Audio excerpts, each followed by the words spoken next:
Razia's food പാർലറിലേക്ക് എല്ലാവർക്കും സ്വാഗതം. ഞാനൊരു പുതിയ റെസിപ്പി ആയിട്ടാണ് വന്നിരിക്കുന്നത്. കരിക്ക് കൊണ്ട് എങ്ങനെ ഒരു രസം ഉണ്ടാക്കാം.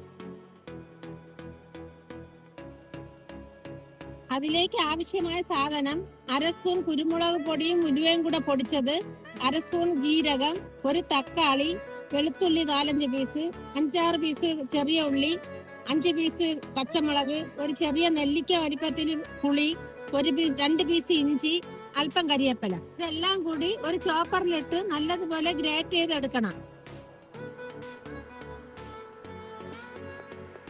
നല്ലതുപോലെ ഗ്രേറ്റ് ചെയ്തിട്ടുണ്ട്. ചട്ടി അടുപ്പിൽ വെച്ച് 1 സ്പൂൺ എണ്ണ ഒഴിച്ച് അല്പം കടുക് ഇടണം. ഇതെല്ലാം അതിലോട്ടിട്ട് നല്ലതുപോലെ മൂപ്പിച്ചെടുക്കണം.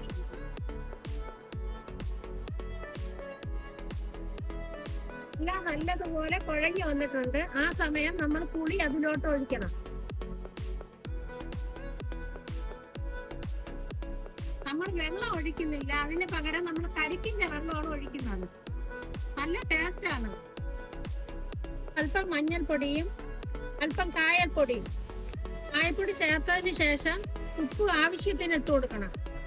നമ്മൾ തയ്യാറാക്കിയ രസത്തിലോട്ട് അതിന്റെ കരിക്കെല്ലാം ഇതിലോട്ട് നമ്മൾ ഇട്ട് കൊടുക്കുകയാണ്. ഇങ്ങനെ കരിക്ക് കൊണ്ടുള്ള രസം നമ്മൾ പാത്രത്തിലോട്ട് ഒഴിക്കുകയാണ്. കരിക്ക് കൊണ്ടുള്ള രസം നമ്മൾ തയ്യാറാക്കി. നല്ല ടേസ്റ്റ് ആണ്. നിങ്ങൾ എല്ലാരും ഈ രസം ഒന്ന് ഉണ്ടാക്കി നോക്കണം. ചോറിന് ഈ രസം മാത്രം മതി ചോറ് കഴിക്കാൻ. ഈ വീഡിയോ നിങ്ങൾക്ക് ഇഷ്ടപ്പെട്ടുവെങ്കിൽ തീർച്ചയായും സബ്സ്ക്രൈബ് ചെയ്ത് ലൈക്ക് ചെയ്ത് എന്നെ സപ്പോർട്ട് ചെയ്യണം.